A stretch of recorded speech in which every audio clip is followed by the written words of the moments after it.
Sheridan, Indiana. It was completely factory. Had put on air ride, got everything chromed out. It was blue when I got it. Did a lot of the interior and stuff like that though.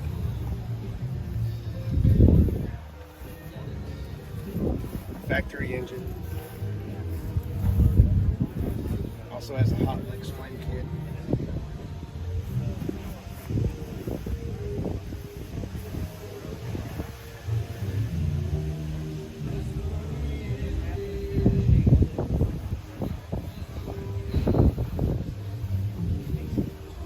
Could you open up?